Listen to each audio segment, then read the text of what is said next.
കസ്തൂരി മഞ്ഞളിലും കൂവയിലും മഞ്ഞളിൽ നിന്നാണ് ഞാൻ first start ചെയ്തത്. അപ്പൊ ഈ കസ്തൂരി മഞ്ഞൾ ഇതുവരെ ഞാൻ കസ്തൂരി മഞ്ഞൾ പൊടിച്ച് കയറ്റി കൊടുക്കലാണ്. ഇന്ന് നമ്മുടെ നാട്ടിലുള്ള എല്ലാവർക്കും സൗന്ദര്യത്തിന് വേണ്ടിട്ട്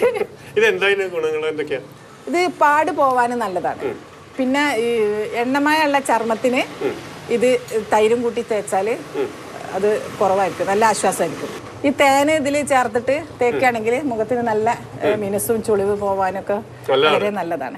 ഈ തേന് എന്ന് പറയുന്നത് സാധാ തേനല്ല ഇട്ടത്, ഒരുപാട് കഷ്ടപ്പാടുണ്ട്. ഇത് ഞാൻ കാട്ടില് കയറിയിട്ട് അവിടുന്ന് ആദിവാസികളുടെ അടുത്തു നിന്നൊക്കെ കളക്ട് ചെയ്ത് കൊണ്ടുവരുന്നത്.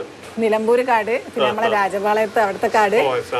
അതായത് ഞാൻ ഒറിജിനൽ കിട്ടണം എന്നുള്ളതിനാണ് ലൈവായിട്ട് ആ കാർഡ് എല്ലാം താണ്ടി പോയിട്ട് തേനെടുത്ത് വരുന്നത്. പൽപ്പൊടി അത് എങ്ങനെയാന്ന് വെച്ചാല് അത് എങ്ങനെയാ സംഭവിച്ചാല് ഞാൻ പറഞ്ഞില്ല 200ഓളം പ്രൊഡക്റ്റ് ചെയ്ത് എന്റെ കയ്യിൽ ഞാൻ കൃഷി ചെയ്യുമ്പോഴുള്ള സാധനത്തിന് എന്തൊക്കെ പ്രൊഡക്റ്റ് ഉണ്ടാക്കാൻ പറ്റൂ നോക്കിയിട്ട് അതൊക്കെ ഞാൻ ഉണ്ടാക്കും. അപ്പൊ ഇത് മാവിന്റെ കൃഷി ഉണ്ട് കുറച്ച്, അപ്പൊ മാവില ഇഷ്ടം പോലെ ഉണ്ട്. അപ്പൊ എനിക്ക് തോന്നി മാവില കൊണ്ട് എന്ത് ചെയ്യാൻ പറ്റുമോ.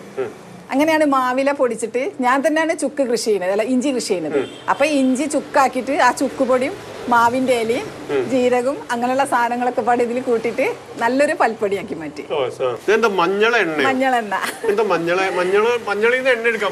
അത് എങ്ങനെയാന്ന് വെച്ചാല് ഇത് ഞാനൊക്കെ ചെറിയ പ്രായത്തിലൊക്കെ ഉമ്മച്ചി എനിക്ക് മഞ്ഞളെണ്ണ തേച്ച് തരും. പിന്നെ ഞാൻ പ്രസവിച്ച് കഴിഞ്ഞപ്പോൾ അതായത് ഇത് മഞ്ഞളുടെ പാലെടുത്തിട്ട് മഞ്ഞൾ പാലും വെളിച്ചെണ്ണയും കുറച്ച് പാലും പിന്നെ അതിലേക്ക് കുറച്ച് സാധനങ്ങൾ കടുക് ഉലുവ അങ്ങനെ കുറച്ച് സാധനങ്ങളൊക്കെ ആഡ് ചെയ്തിട്ട് ഇതുപോലത്തെ ഒരു എണ്ണ ഉണ്ടാക്കും. അപ്പൊ ഇത് പ്രസവിച്ച് കിടക്കുന്ന പെണ്ണുങ്ങൾക്ക് മേലെ തേച്ചാൽ നിറത്തിനും പിന്നെ ചർമ്മ സംബന്ധമായ പ്രശ്നങ്ങൾക്കൊക്കെ വളരെ നല്ലതാണ്, പിന്നെ കുട്ടികൾക്കും ഒക്കെ. അപ്പൊ ഞാനിത് ചെറുപ്പത്തിൽ ആ കണ്ടു വെച്ചത് പിന്നെ കടയിലെത്തിച്ചു.